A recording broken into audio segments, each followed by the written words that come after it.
Angel Passailaigue Holmes is a mom, an entrepreneur, and now the new editor-in-chief at Charleston Woman Magazine. She talks to me one-on-one about the new position for this edition of Quintin's Close-Ups. And if you haven't already, subscribe to my YouTube channel and like Quintin's Close-Ups on Facebook. Angel Passailaigue Holmes, welcome back to Quintin's Close-Ups. So excited to be back. I love it. I think this is my third time here. I love every time I talk to you. It's just such a joy. So thank you so much. Oh, you're welcome. Likewise, needless to say, you're a mom, you're an entrepreneur, and now you are the editor-in-chief for Charleston Woman Magazine. Yes. Just add, I'm a little bored, so I need to add something to my plate. Why not? Why not? So, well, let me ask you this. What got you from being a mom and an entrepreneur to now an editor-in-chief of a major magazine here in Charleston?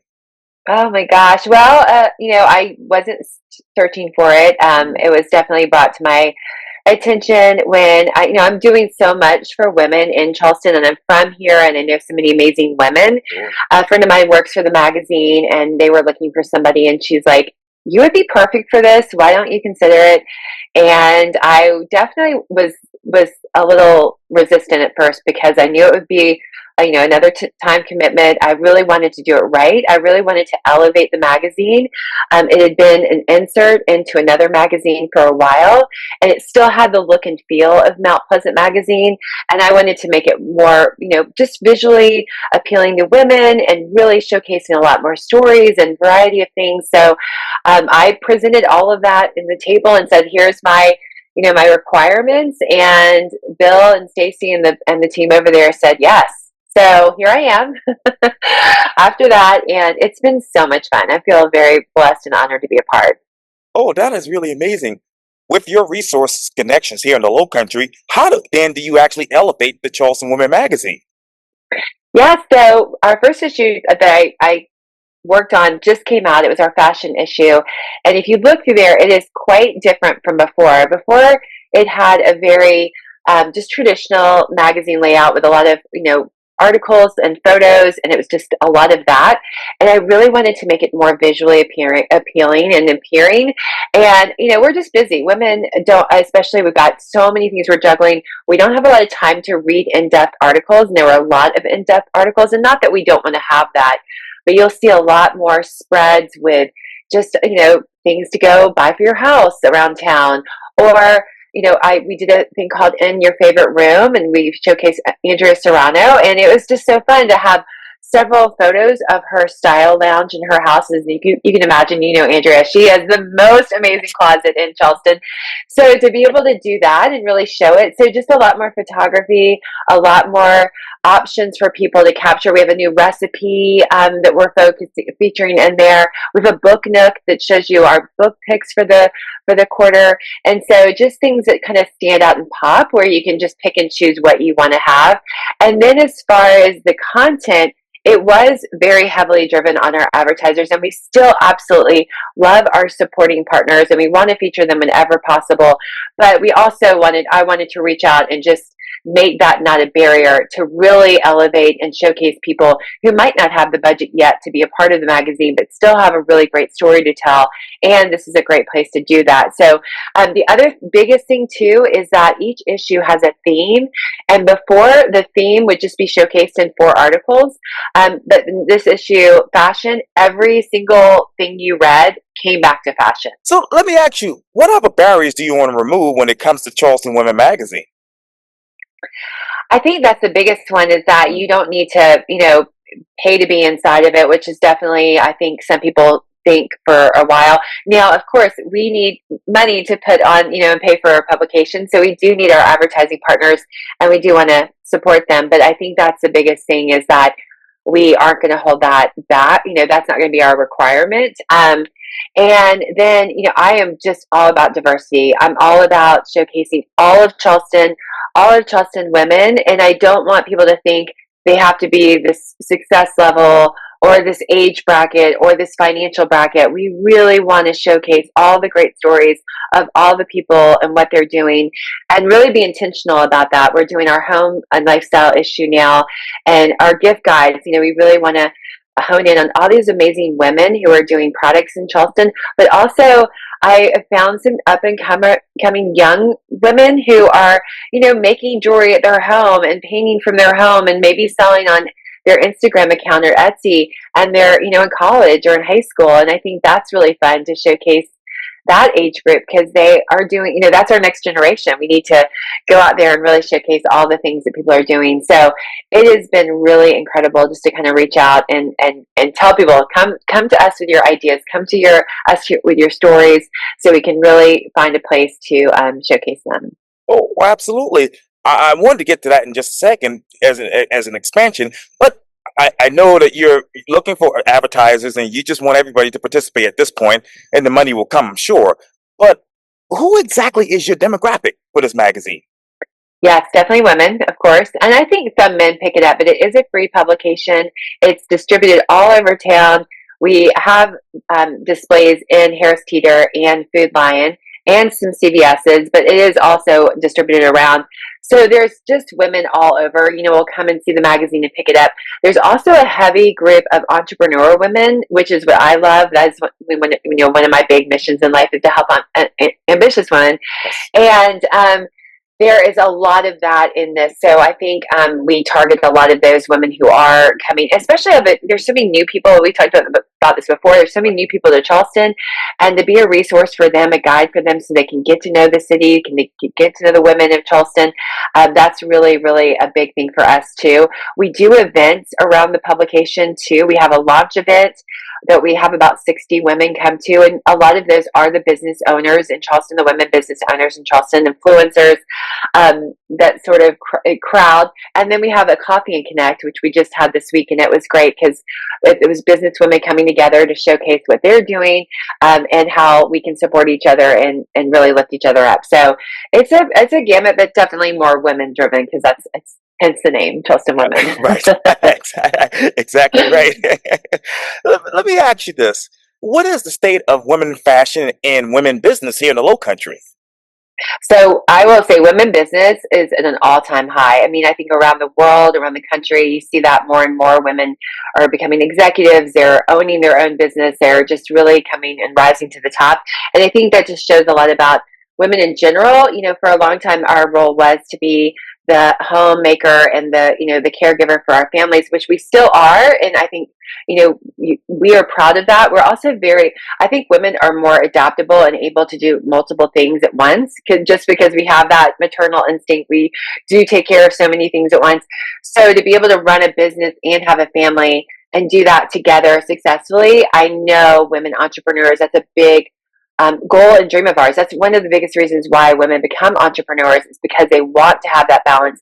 They want to spend time with their family. I know that's why I did it. One of the biggest reasons why I did it is I was able to go to a lot of my kids' stuff. I was able to have lunch with them. I was able to spend the time with them I could, and then work, crazy hours because I set my own hours. So I think women entrepreneurs is just, I keep on seeing more and more of them just coming into our city and doing amazing things. And like I said, some of these young professionals, I think after COVID, businesses are so much more driven online, and you're just seeing more people take that opportunity to do something they've always had in their heart and their mind and their dreams that they want to make happen. Fashion, I actually was just at a fashion panel last night at Charleston Museum that Andrea and several others did, that tied along with the Charleston Museum's incredible exhibit they did. We actually featured it in the fashion issue about the up and coming designers really looking at old pieces of fashion from Charleston's history and then creating their own piece interpreted from that piece. It's such a fabulous exhibit. It's open until January, so definitely go see it. But that was just incredible to hear. They shared a little bit about the past and the future and the present and what they see. And I think what the panelists said over and over is that there is so much new people, new energy, new brands, bigger brands coming into Charleston, which is really exciting. And I think the biggest opportunity we have is that the local brands, the people that have been here for a while, that are really, Charlestonians at heart, they can then be elevated on that level with those people, not forgotten, but more, more in the front fold on a national global level because of that, which is really great. Yes. They definitely want to bring We heard a lot about having more of a fashion hub, bringing a Mm. fashion school to Charleston would be amazing because I know we've lost that. And also Charleston Fashion Week has been, I think it's on hiatus right now. So just having places for people to be able to showcase their art, because a lot of fashion is obviously all fashion is art, especially what these designers are doing. But having a place to do that in a more abundant space, just creating spaces. And I know community is such a big buzzword too, but just having more of a fashion community, I think you'll see more and more of that. And also an opportunity again for young designers to have a place to share. And that's what's great about social media is these young designers get the attention of people on social media. They build their following without having to have brick and mortar, without having to have big marketing budgets and all of the things we had to have for so long. So they do have it easier in that way, but it is still a challenge regardless to have your own business. So, but yeah, I think you'll just continue to see a lot more of that. I did hear also like bringing back, obviously trends come and go, but bringing back some of those old retro trends and seeing those incorporated into, designs moving forward will be really fun. Oh yeah, absolutely, absolutely. And Miss Hay was there as well, so that was amazing to see. Yes, yes, yes. She's amazing. So many amazing people. Yeah, Yeah. she is amazing. I love what she's done. I love the whole family and what they've done. So Oh, absolutely. indeed, indeed. What is that space for women outside of social media? Where is that here in the Low Country? Yeah, so there are so many, I think, great women groups that you will find. I run one of them, so I'm proud of that, with the Brighter Side Society. But there are so many places. I feel like because of COVID, because of social media, we've gotten more isolated. We've gotten more lonely in our journey of, especially of an entrepreneur. So to have a place to come together and to meet other women who are like you, who can help you in your journey. But there are so many incredible groups. I just went to the Helm Summit, run by Amy. I can't remember her last name, but she has a great group for women business owners or business leaders who are moms. And so if you're in that category, there's a group for you. And I just see it over and over. There's so many incredible women groups out there that really can help you and bring you in and help you connect with people and grow and do all the things you want to do.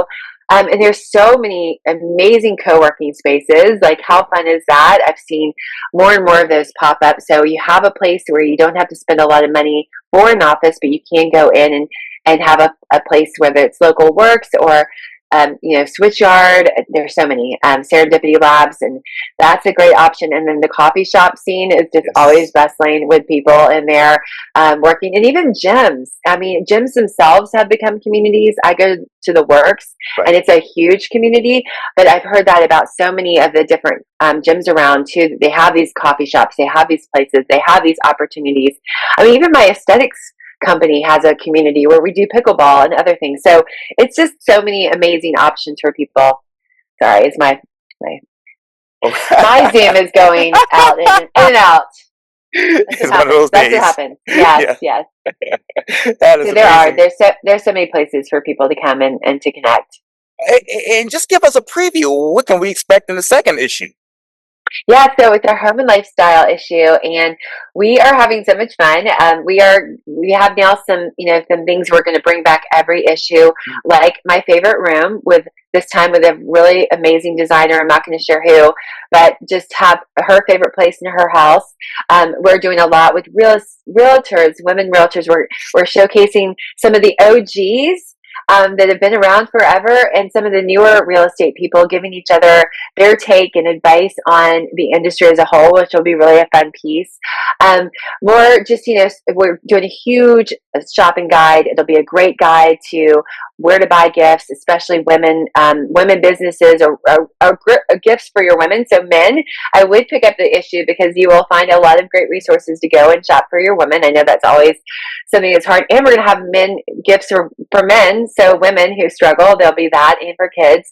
We're also doing the ultimate guide to owning a house as a woman in Charleston. And it's not your typical like checklist of go get your power turn on here and moving and this and that. It's going to be like how to deal with, how to decorate your porch and how to have a beautiful garden. And then also service companies who are women owned that you can use in support and utilize in your home. So a lot of great things.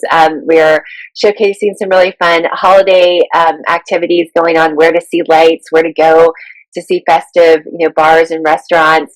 We're doing a lot on, because it is November through January, a lot on starting the new year out right and strong, and really that self-care aspect. There'll be a mocktail recipe, and how to, have dry January, and just things that just, kind of cover the gamut of living and having a wonderful lifestyle home approach to Charleston as a woman during that season. Oh man, we're looking forward to that. And of course, you can go online and look at that stuff and also pick up the copies anywhere. You just mentioned Food Lion at Harris Teeter, so that's just going to be amazing. Angel Passailaigue Holmes with Charleston Women Magazine. Thank you for your time. And again, welcome back to Quintin's Post-Ups. Thank you so much, Quintin. I love being here. I appreciate you supporting me always. Oh, you're welcome anytime.